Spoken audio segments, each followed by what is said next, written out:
Welcome back and thanks for staying with us. Let's continue to this now. The mother of missing Joslin Smith from Saldanha Bay cut a solitary figure in the dark at the High Court in Cape Town during the first pre-trial hearing. Kelly Smith, Jacquen, Apollis and Steveno van Rhyn face charges of human trafficking and kidnapping. The little girl went missing from her home in the Middlepos Informal Settlement in mid-February last year. She has not yet been found despite intensive search operations.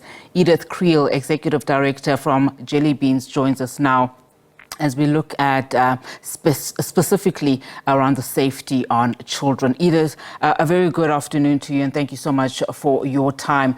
I mean, this case continues to remind us that our children are not safe in this country. I think what is particularly sad about this particular case is that the mother of little Joslin is standing accused of her disappearance. Good afternoon, Anati, and thank you very much for the opportunity to speak about this very real issue.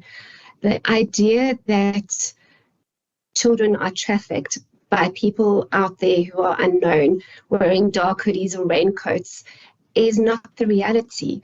We know that many children, and according to A21, who deal with child trafficking in particular, approximately 17% of children are trafficked by their caregivers.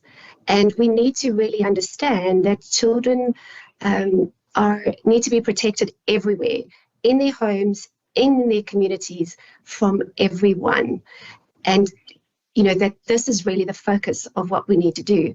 I think the other thing that's really important to understand around child trafficking is that it is not always for the purpose of exchange of money, or it is also not always when children are kidnapped and removed to another part of the country. So children can be trafficked from their own homes, in other words, used for purposes of labor and or sexual purposes, which is the one that children are most vulnerable to. And, you know, that they are trafficked not only for the purposes of money, but paying rent, protection in the community, spiritual purposes, organ trafficking. So children are vulnerable, and it is the responsibility of adults to protect children.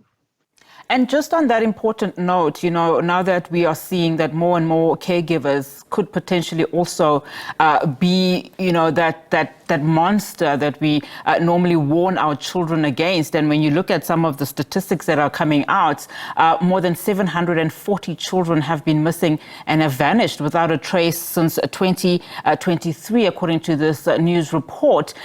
What then should children be aware of in the event that they feel unsafe? You know, when they are in their homes? I mean, most of the time we're warning them about stranger danger, but it is, in fact, everyone that poses a threat to children. I'd like to reframe that a little bit in terms of thinking about what do children need to be protected. We often place an enormous responsibility on children to protect themselves. Now, when you're a child, realistically, intellectually, physically, etc., you cannot protect yourself because people are bigger than you, more powerful than you, intellectually superior to you. So it is the responsibility of adults to keep children safe. And as people in communities, as part of extended families, it is our responsibility to ensure that if I see something, I must say something. And even if I'm not sure, it is better to err on the side of caution and say something to the right people, in other words, the authorities, than to not say anything at all. The statistics that we have currently, I believe, is really just the tip of the iceberg. Yeah, unfortunately, Edith, Edith, let's leave it there for now, but thank you so much for that. Unfortunately, we have to cut that interview short